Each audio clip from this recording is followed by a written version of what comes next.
Bonjour à tous, vous écoutez l'émission Compte à rebours présentée par Deres Pan pour Radio Taïwan International.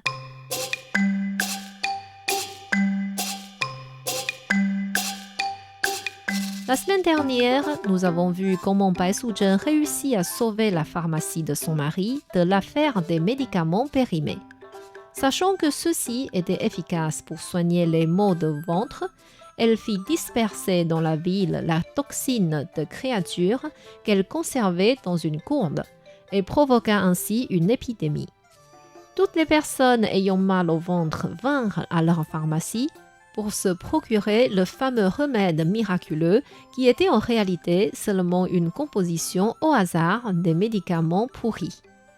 Après un jour de travail laborieux, Xu Xian et ses employés n'avaient même pas le temps de calculer combien ils avaient gagné et devaient déjà préparer de nouveau des sachets de médicaments pour le lendemain. Même Bai Suzhen et Xiao Qing se mirent à les aider. Le lendemain, ils augmentèrent le prix d'1 centime, mais comme le remède était vraiment efficace, les clients l'achetèrent sans se plaindre. Cette situation continua de la sorte pendant 5 jours et chaque jour, ils augmentaient les prix d'1 centime. Au bout de 5 jours, plus personne n'était malade et tous les médicaments périmés avaient été vendus. Le 6e jour, Xu Xian pouvait enfin calculer ses revenus. L'argent qu'il avait gagné dépassait largement ce qu'il avait dépensé et il avait assez de capital maintenant pour commencer à se procurer du ginseng à vendre. Il versa une grosse prime à ses employés. Ces derniers le louèrent sa générosité, mais ce sont aussi les gens dans la ville de Suzhou qui connaissaient le nom de Xu Xian en le traitant comme un demi-dieu. Bai Suzhen était ravi que la situation de leur famille soit enfin stable. Maintenant, il ne lui restait qu'à donner naissance à un fils pour remercier Xu Xian de sa grâce des générations précédentes. Malheureusement, le calme de sa vie ne pouvait pas continuer longtemps car elle n'avait pas encore rendu toutes ses dettes. Un jour, Xu Xian vit depuis sa pharmacie beaucoup de gens dans la rue comme s'il y avait une réunion importante. Son employé M. Zhang lui dit « C'est l'anniversaire de l'immortel Lu Dongbing aujourd'hui. Nous avons une coutume à Suzhou de fêter sa naissance en organisant des spectacles et des activités pendant plusieurs jours. Ces gens-là vont tous au temple Fujiguan et c'est très animé là-bas. » Xu Xian dit « L'immortel Lu Dongbing est le patron des médecins et des pharmaciens.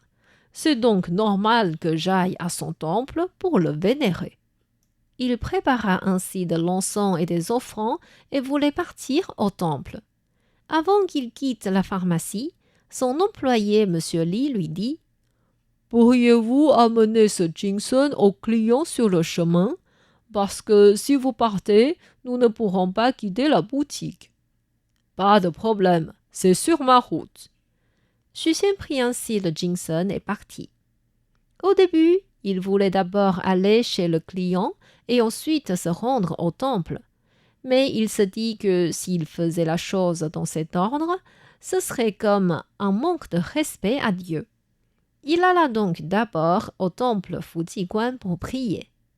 Tout comme ce que ses employés disaient, beaucoup de stands se trouvaient devant le temple et on aurait dit que tous les habitants de cette ville s'étaient retrouvés ici. Les gens mangeaient, faisaient des achats, appréciaient les différents spectacles, demandaient chacun son destin à un diseur. C'était un vrai festival. Xu Xian fit la queue devant la statue de Dieu pour prier.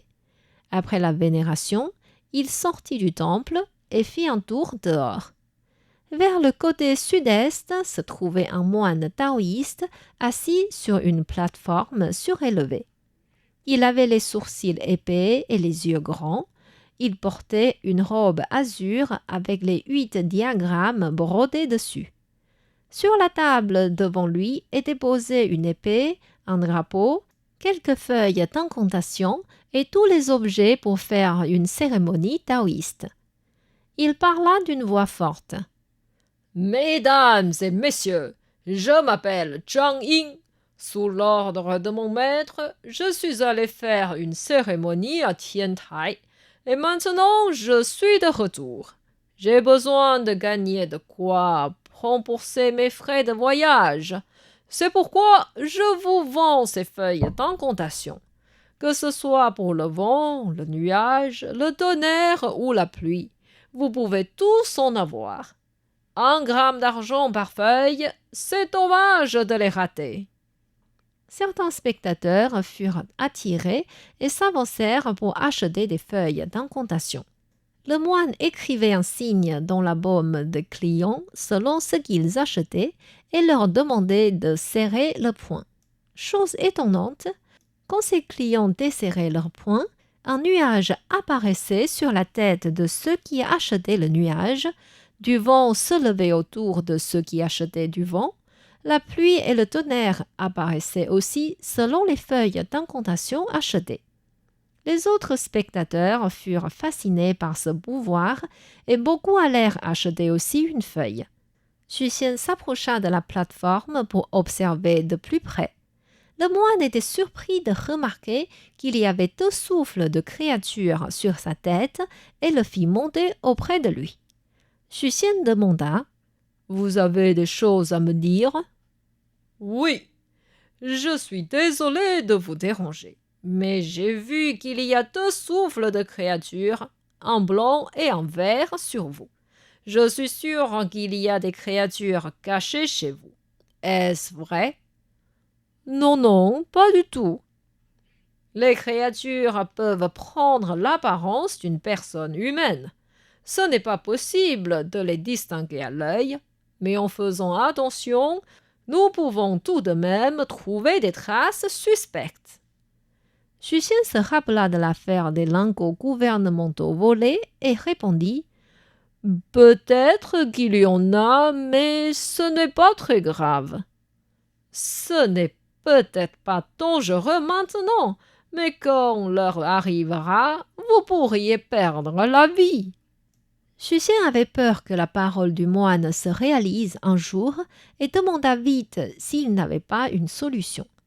Le moine lui dit « Je peux vous écrire une incantation efficace, mais cela coûte 750 grammes d'argent. »« Je n'ai pas autant d'argent sur moi. Est-ce que je peux vous laisser ce ginseng comme caution et je reviendrai demain pour vous payer ?» Le moine accepta et lui écrivit 3 feuilles d'incantation en disant « Collez une première à un endroit où les créatures passent régulièrement. Cachez la deuxième dans votre chignon pour vous protéger. Brûlez la troisième et diluez les cendres dans un bol d'eau. Ensuite, aspergez l'eau sur les créatures.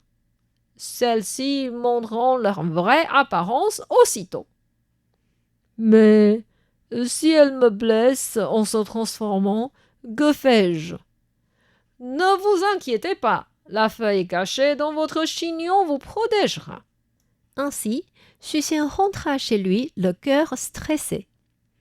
Pendant ce temps-là, Xiaoqing servit du thé à sa maîtresse et dit « Les employés ont dit que le maître est allé au temple pour la fête de l'immortel Lu Dongbing. » Surprise et un peu inquiète, Bai Suzhen calcula le yin et le yang avec ses doigts et poussa un cri.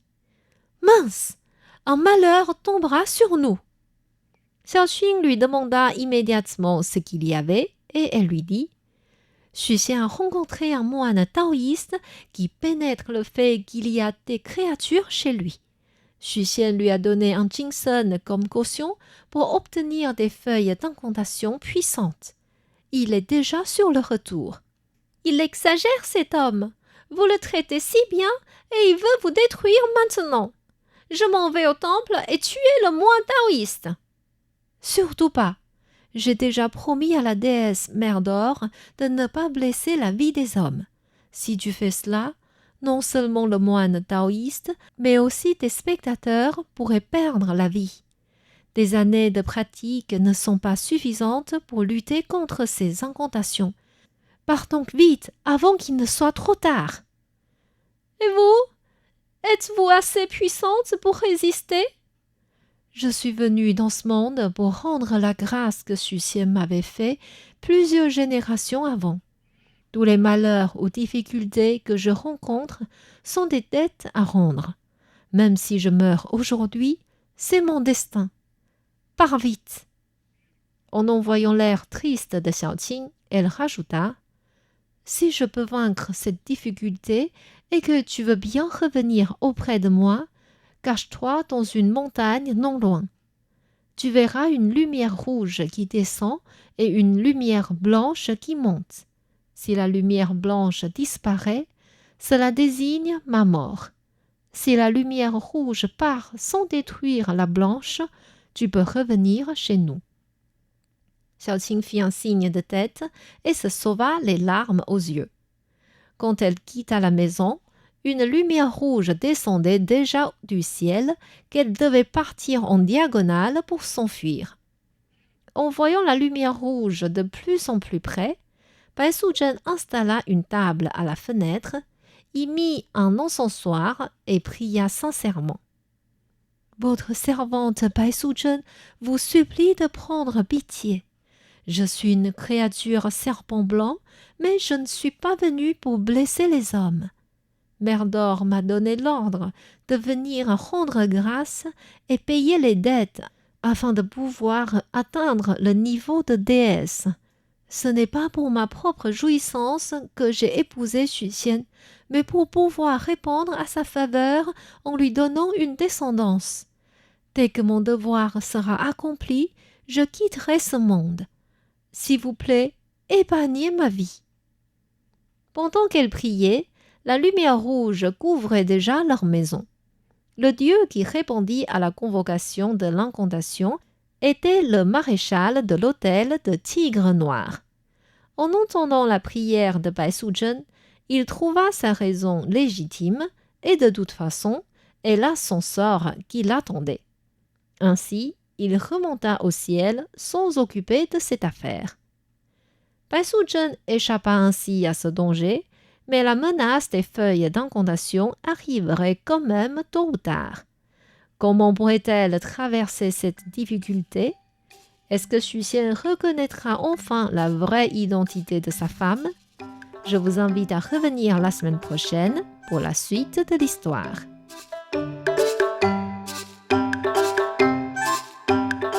C'était Conte à rebours présenté par Thérèse Pan sur les ondes de RTI.